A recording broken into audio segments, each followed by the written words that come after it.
ಇವಳು ಯಾವಳು ತಿರ್ಕೆ ಮುಂಡೆ ಏನ್ ಮಾಡೋಳೆ ನೋಡಿ ಫ್ರೆಂಡ್ಸ್. ಇವತ್ತಿಂದ ಡೈಲಿ ಬ್ಲಾಗ್ ಸ್ಟಾರ್ಟ್ ಮಾಡೋಣ ಅಂತ ವಿಡಿಯೋ ಶೂಟ್ ಮಾಡ್ಕೊಂಡು ಕೆಳಗಡೆ ಬಂದ್ರೆ ಮೀಶೋ ಇಂದ ಒಂದು ರಿಟರ್ನ್ ಬಂದಿತ್ತು. ಅದು ಫೇಕ್ ರಿಟರ್ನ್. ಎಂತೆಂತ ಕಲಾಕಾರಗಳು ಇರ್ತಾರೆ ಅಂದ್ರೆ ಯಪ್ಪ ನಾಚಿಕೆ ಆಗ್ಬೇಕು ಇಂಥವ್ರಿಗೆಲ್ಲ. ನಾನು ಆರ್ಡರ್ ಬಂದಾಗ ಇವ್ರಿಗೆ ಕಳ್ಸಿರೋ ಸೀರೆನೇ ಬೇರೆ, ಬಟ್ ನನ್ಗೆ ರಿಟರ್ನ್ ಬಂದಿರೋ ಸೀರೆನೇ ಬೇರೆ. ಅದ್ರಲ್ಲಿ ಬೇರೆ ರಿಟರ್ನ್ ರೀಸನ್ ನ have quality related issue, product quality is not good ಅಂತ ರೀಸನ್ ಹಾಕೋಳೆ.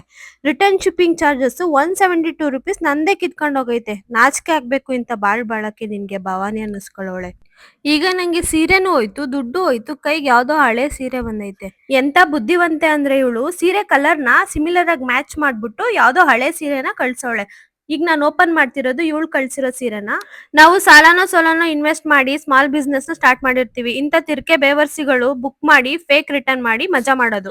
ಮೊದ್ಲೇ ಮನೇಲಿ 3 ಕಾಸಿಗೆ ಬೆಲೆ ಇಲ್ಲ, ಅದ್ರಲ್ಲಿ ಬೇರೆ ಕೆಲಸ ಬಿಟ್ಮೇಲಿಂದ ಅಂತೂ ಇನ್ನೂ ಇಲ್ಲ. ಇದ್ರ ಮಧ್ಯೆ ಈ ತರ ಮೋಸ ಆದ್ರೆ ಎಷ್ಟು ಅಂತ ತಡ್ಕೋಬೇಕು. ಮೀಶೋದಲ್ಲಿ ಸೇಲ್ ಮಾಡೋಕ್ ಸ್ಟಾರ್ಟ್ ಮಾಡ್ದಾಗಿಂದ ಪ್ರಾಫಿಟ್ ಗಿಂತ ಲಾಸ್ ಆಗಿದ್ದೇ ಜಾಸ್ತಿ. So I am quitting Meesho but not my business. ಯಾಕೆ ಗೊತ್ತಾ, ದುಡ್ಡಿಲ್ಲ ಅಂತಂದ್ರೆ ಕೈಲಾಗ್ದಿರೋರ್ ಕೆಲವು ಮಾತುಗಳು ಕೇಳ್ಬೇಕಾಗುತ್ತೆ. ಸೊ ಎಲ್ರು ದುಡ್ಡು ಮಾಡಿ ಮರ್ಯಾದೆ ತಗೊಳ್ಳಿ. ಇನ್ಮೇಲಿಂದ ರೆಗ್ಯುಲರ್ ಆಗಿ ಇನ್ಸ್ಟಾಗ್ರಾಮ್ ಅಲ್ಲಿ ಸ್ಯಾರಿ ಅಪ್ಡೇಟ್ಸ್ ನ ಕೊಡ್ತಿರ್ತೀನಿ. ದಯವಿಟ್ಟು ನನ್ನ ಪೇಜ್ ನ ಫಾಲೋ ಮಾಡ್ಕೊಳ್ಳಿ, ಹಾಗೆ ಸಪೋರ್ಟ್ ಮಾಡಿ. ಹಾಗೆ ಮೀಶೋದಲ್ಲಿ ಯಾರ್ಯಾರು ಸೇಲ್ ಮಾಡ್ತಿದ್ದೀರಾ ಅವರು ಈ ಅಡ್ರೆಸ್ ನ ಸೇವ್ ಮಾಡ್ಕೊಳ್ಳಿ. ಆರ್ಡರ್ ಬಂದ್ರೆ ರಿಜೆಕ್ಟ್ ಮಾಡಿ. ಸೊ ಇವತ್ತು ನನ್ಗಾಗಿರ್ಬೋದು, ನಾಳೆ ನಿಮ್ಗೂ ಆಗ್ಬೋದು. ಈ ವಿಡಿಯೋನ ಜಾಸ್ತಿ ಜನಕ್ಕೆ ಶೇರ್ ಮಾಡಿ. ಅಂಡ್ ಇದಾಗಿತ್ತು ನನ್ನ ಫಸ್ಟ್ ಎವರ್ ಮಿನಿ ವ್ಲಾಗ್ ನ ಕತೆ. ದಯವಿಟ್ಟು ನನ್ನ ಪೇಜ್ ನ ಫಾಲೋ ಮಾಡ್ಕೊಳ್ಳಿ, ಹಾಗೆ ಸಪೋರ್ಟ್ ಮಾಡಿ. ಮತ್ತೆ ಸಿಗುವ ನೆಕ್ಸ್ಟ್ ವಿಡಿಯೋದಲ್ಲಿ. Thank you.